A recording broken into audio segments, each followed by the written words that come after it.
আমার সাজগোজ ভিজের পছন্দ হয়নি। বলো রিভিউ দাও কেমন গো? না না একদম ভালো না।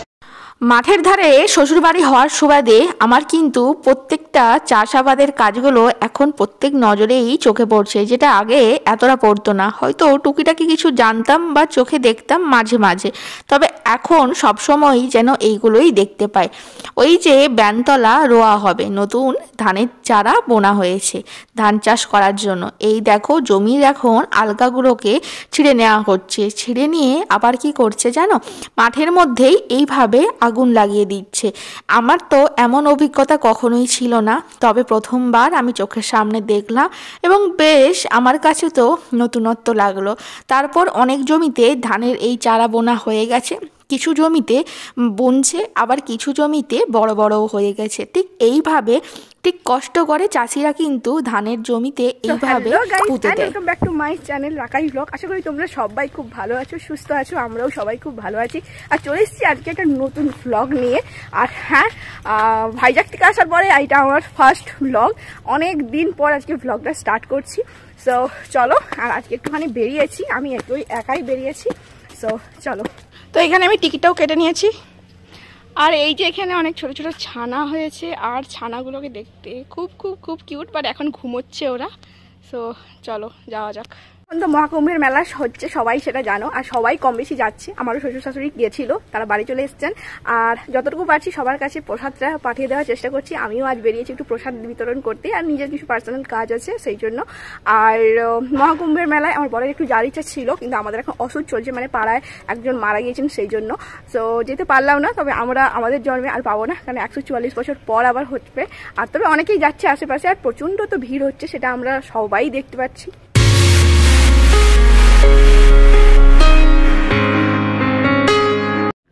তোমরা কি কিছু দেখতে পাচ্ছ? ওই যে দেখো আকাশে ঘুড়ি উঠছে, আর আমি এটাকে প্রথমে ভেবেছিলাম কিছুটা পাখি, তারপর আমি একটু বেশিক্ষণ ধরে নোটিস করে দেখলাম যে এটা একটা ঘুড়ি, তবে অনেকটা উঁচুতে উঠছে, সেই জন্য খুব একটা বেশি ভিজিবল হচ্ছে না। তবে হ্যাঁ, ঘুড়ি উঠছে ওটা আর কি। ঘুড়িটা এখন মনে হয় নিচের দিকে নামছে, সেই জন্য বেশ ভালোই বোঝা যাচ্ছে আর কি। আমি জুম করে তোমাদেরকে দেখাচ্ছি, এবারে অনেকটা নিচে নেমে গেছে। প্রসাদ দেওয়া ছাড়াও আজ আমার বিশেষ একটা কাজ ছিল, কারণ কাল আমার অ্যানিভার্সারি। বরকে সারপ্রাইজ দেওয়ার জন্য আমি চলে এসেছি পাঁশকুড়াতে। টুকিটাকি কিছু কেনাকাটির আছে, আর হ্যাঁ, কেকটাও যে আমাকে নিতে হবে, তবে কেকটা এখান থেকে নিলাম না। তবে হ্যাঁ, একটু টায়ার্ড লাগার জন্য স্টেশনে একটু লিকার চা খেয়ে নিচ্ছিলাম। তারপর আমাদের ট্রেন এসে গেছিলো, ট্রেনে করে আমার কাজগুলো সব মিটে গেছে। ওটা তোমরা আশা করি অ্যানিভার্সারি ভ্লগে দেখে নিয়েছো। তাই এবার আমার বাড়ি যাওয়ার পালা। সত্যি কথা বলতে এখন এই ট্রেনগুলো এতটা লেট করে, মানে 1-1.5 ঘন্টা লেট করা যেন মানে একটা নির্দিষ্ট সময়ের জন্যই সীমিত হয়ে গেছে। তো কি আর করা যায়, বাড়ি তো ফিরতেই হবে, কারণ ট্রেনে বাড়ি ফেরার সুযোগ সুবিধাই যেন আলাদা রয়েছে। সেই জন্য যত দেরি হলেও ট্রেনের জন্য অপেক্ষা তো আমি বারবারই করতে রাজি আছি। এই কুম্ভ মেলা থেকে আমার শ্বশুর শাশুড়ি তো অনেক দিনই এসেছে। জানি যে ব্লগটা এডিট করে পোস্ট করতে অনেকটাই দেরি হয়ে গেছে, তবে কিছু করার নেই। ওই সময় এবং শরীর দুটোই আর কি সময় যাচ্ছিল না, তাই এই জন্যই একটু সব কিছু এলোমেলো হয়ে গেছে। তো কিছু ব্যাপার নয়, এবার থেকে চেষ্টা করব যে ভ্লগগুলো নিয়ে আসা। তো এখন আমি এই 3 কোনা লুচিগুলো বেড়ে নিচ্ছিলাম, কখনো বানাইনি, প্রথমেই আর কি বানিয়েছিলাম। এই 3 কোনা একটু এলোমেলো হয়েছে।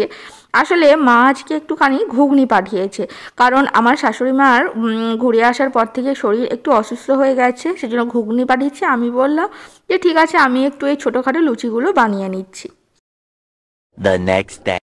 আজ আবার দেখছি মাঠে হাল দেওয়া হচ্ছে মেশিনের সাহায্যে। আগের মতো আর ওই গরুর টানা গাড়ি করে হয় না, তো সেটাও আর কি দেখতে আমার খুব মজা লাগছে। পাশাপাশি অনেক জমি হাল করা হয়ে গেছে, এইভাবেই মেশিন দিয়ে বুঝি হাল করে। তবে এর যে একটা বিকট আওয়াজ, সেটা নিশ্চয়ই তোমরা সবাই জানো।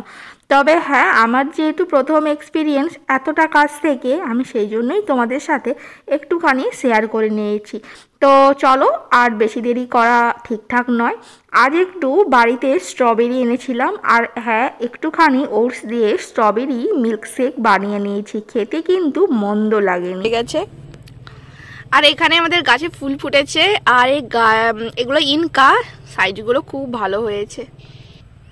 আর এখানে একটা ছোট্ট ডালিয়া হয়েছে, এর কালারটাও এত ভালো, ওহ কি দারুণ। এই যে একটা ছোট্ট ডালিয়া হয়েছে, এর কালারটাও এত ভালো লাগছে যে কি বলবো, খুব ভালো লাগছে দেখতে। এবছর শীতকালটা কোথা দিয়ে যেন কেটে গেল। তবে এই শীতের ফুলগুলো অন্যান্য বছর যতটা সুন্দর হয় এবছর দেখলাম ততটা সুন্দর হয়ে ওঠেনি, এবং গাছগুলো থেকে ফুল হতে অনেকটা সময়ও নিয়ে নিল। সবাই বলছিল যে ওয়েদারের কারণে, একটু দেরি করে অবশ্য লাগানোও হয়েছিল।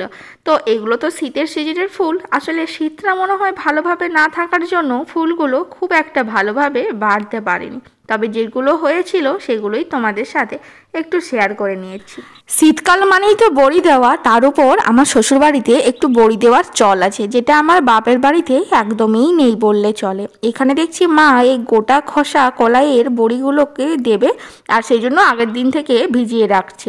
এখন আবার এই ঘাটে দেখছি ভালো করে ধুয়ে নিচ্ছে, মানে এই যে কালো কালো অংশগুলোকে ধুয়ে ধুয়ে প্রত্যেকটা বার করে শুধু ওই সাদা অংশগুলো যাবে। তো মানে কি বলবো, এটা তো সত্যি খুবই কষ্টের কাজ, কারণ বারবার মানে যতক্ষণ না পর্যন্ত ওই কালো খসাগুলো উঠে যাচ্ছে ঠিক ততক্ষণ পর্যন্ত এইভাবে পরিষ্কার করে নিতে হবে। তারপর ওই যেমন ওই কড়াইগুলোকে বাটা হয়, বেটে তারপরের দিন মানে কালকে সকালবেলা রোদ উঠলে ছাদে দিয়ে দেওয়া হবে। এখন দেখো এই কড়াইগুলো নাকি বড়ি খেতে খুবই সুস্বাদু হয়। এই দেখো ছাদে আজকে বড়ি দেওয়া কমপ্লিট হয়ে গেছে। তবে মারা তো যেহেতু বেড়াতে চলে গেছিলো সেহেতু বড়ি দিতে এবছর একটু লেট হলো। এগুলো সবই কিন্তু আমার শাশুড়িমা দিয়েছে। আসলে আমার বড়ির হাত একেবারেই নেই, কারণ ওই যে বললাম আমার বাপের বাড়িতে বড়ি দেওয়ার চলটা খুব একটা নেই, ঠিক এই বাড়িতে তার উল্টোটা। আশা করি পাশাপাশি থাকতে থাকতে হাতে হাতে লাগতে লাগতে একটু আধটুভাবে শিখে যাব। তবে হ্যাঁ, মায়ের এই বড়িগুলোর ডিজাইনও দেখো প্রত্যেকটা কিন্তু বেশ ভালো হয়েছে, আর প্রত্যেকটা বড়ি খুব হালকাও হয়েছে, মানে মুচমুচে হবে খেতে বোঝাই যাচ্ছে। বান্ধবীর বিয়ে ছিল, ওখানে গিয়ে আরেক বান্ধবীর সাথে দেখা। এই মেয়েটার সাথে আমার ওই স্কুল লাইফে যেটুকু দেখাশোনা হয়েছিল, তারপর আমি কলেজ পাশ করে গেলাম, তবুও আর দেখা হয়নি। তবে বান্ধবীর বিয়েতে এসে দেখা হলো। এখানে অনেক রকমেরই কিন্তু স্টার্টার আইটেম ছিল, যেমন ছিল ভেলপুরি, ফুচকা, কফি, আরও কত কি, আর এপাশে পকোড়া। তবে প্রত্যেকটা আইটেমই তোমাদের সাথে শেয়ার করছি, তারপরে আমরা সবাই খেতে যাব। আর এত ভিড় হয়ে গেছিল সন্ধ্যের নামার সাথে সাথেই যে কি বলবো। আমরাও চলে এসেছিলাম, তাই জন্য অপেক্ষা না করে আমরা কিন্তু একই সাথে খেয়েও আর কি নিচ্ছিলাম। ওই যে বান্ধবীটা পরিচয় করছিলাম, ওর নাম অদিতি। অদিতিরও বেশ কয়েক মাস আগেই আর কি বিয়ে হলো।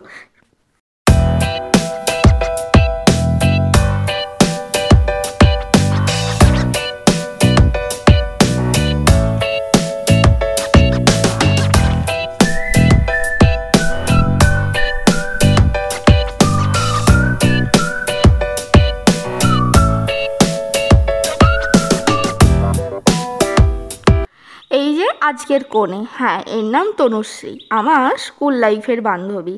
ওই স্কুলে যাওয়াটু ওদের সাথে আমার মেমোরেবল কিছু ঘটনা ছিল, কারণ তারপর ওই এইচএস পাস করার পরেই যে যার আলাদার দিকে আমরা উন্মুক্ত হয়ে গেছিলাম। তারপর ওই যে আজকাল তো সবার সাথেই ফোন মাধ্যম যোগাযোগ, সেই হিসাবেই ও আমার বিয়েতে এসেছিল। আর আমিও ভাবলাম যে চলো বান্ধবীর বিয়ে বলে কথা, একটু নাচতে নাচতে বিয়ে বাড়ি যাওয়াই যা। আসলে এই মোমেন্টগুলোকে কখনোই আমরা মিস করতে চাইছিলাম না, মানে সেটা আমি হোক কিংবা আমার বর হোক। সেই জন্য চেষ্টা করি যে যেই প্রান্ত থেকেই আমাদেরকে ইনভাইটেড করুক না কেন আমরা কিন্তু যাওয়া চাই। তবে হ্যাঁ, সেরকমভাবে যদি কোনো অসুস্থতার সম্মুখীন না হই। তবে আজ সকাল থেকে শরীরটা আমার একদমই ঠিকঠাক ছিল না। তার একমাত্র কারণ হলো লাস্ট 2 দিন, মানে আমার অ্যানিভার্সারি নিয়েই 2-4 দিন, তারপরে আরও বাড়ির নানা রকম অনুষ্ঠান ছিল, সেইগুলো নিয়ে এতটাই বিজি ছিলাম যে আজ আমার শরীরটা এতটা অসুস্থ হয়ে গেছিলো সকাল থেকে উঠতে পারছিলাম না। কিন্তু বান্ধবীর বিয়ে বলে কথা, আমি তো ওকে কথা দিয়েছিলাম যে আমি যাব। তার উপর ওর বাপের বাড়ি আর আমার শ্বশুর বাড়ি কিছুটা সামনাসামনি হওয়াতে আমি এই সুযোগটাকে আর একটু ভালোভাবে কাজে লাগাতে পেরেছিলাম, যে শত অসুস্থতা থাকার সত্ত্বেও একটু সাজুগুজু করে আমি ওর বিয়েতে গেছিলাম। তবে আসলে আমার ওই বিয়েবাড়ি মানে যেটা মাথায় আসে যে একটু সাজুগুজু করব, খাওয়া দাওয়া করব, ঘুরবো, আনন্দ করব, আরও কত কি, এইসব মাথায় রেখেই আমি বিয়েবাড়ি নাচতে নাচতে চলে যাই। যেহেতু ওর জীবনে আজ একটা স্পেশাল দিন, তো ওর কাছ থেকে শুনে নেওয়া যাক ওর আজকের দিনটা কেমন লাগছে। বল। আমার সাজগোজ নিজের পছন্দ হয়নি। ঠিক আছে, 10 বছর পর বিয়ে করতে যাচ্ছি, সেই রকম মনের মতো সাজাটাই হয়নি। এইদিকে তাকা, এইদিকে তাকা। প্যান্ডেলটা হয়েছে। আচ্ছা আচ্ছা ঠিক আছে, এদিকে তাকা। ও সরি, ভালো লাগছে। ভালো লাগছে রে, ওটা নিয়েও তো চিন্তা করার দরকার নেই, ঠিকই আছে। একটু ঘুরে যা, তো একটু ঘুরে যা।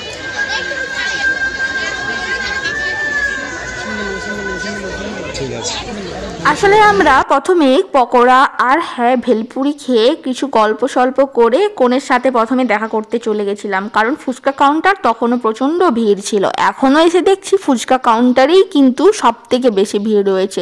তবে এইবার আর আমরা ফিরে যাব না, লাইনে এবার দাঁড়িয়ে যাব, কারণ আমাদেরকেও তো ফুচকা খেতে হবে নাকি, কারণ ফুচকা তো সবাই পছন্দ করি। ফুচকা যেতে তাকাও, এই রচনা একটা ফুচকা নিয়ে তাকাও। আমরা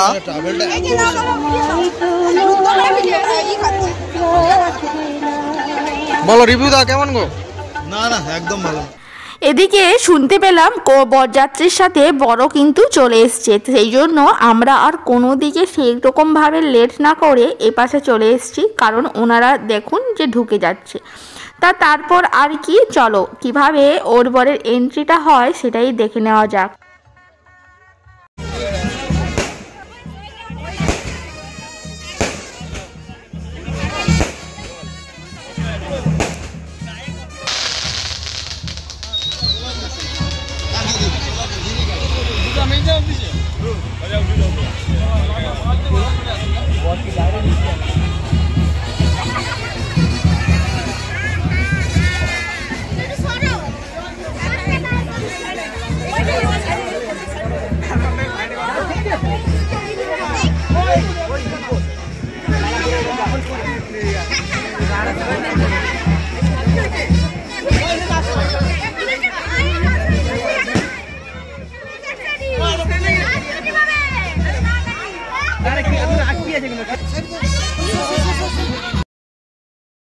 দেখো খাওয়া দাওয়ার টেবিলে আমার আর সেইভাবে ভিডিও করা হয়ে ওঠেনি, তবে খাওয়া দাওয়ার রিভিউ এবং সব শেষে ওকে শেষবারের মতো আজকের দিনের জন্য বিদায় জানিয়ে আমাদের সবার এবার বাড়ি ফেরার পালা।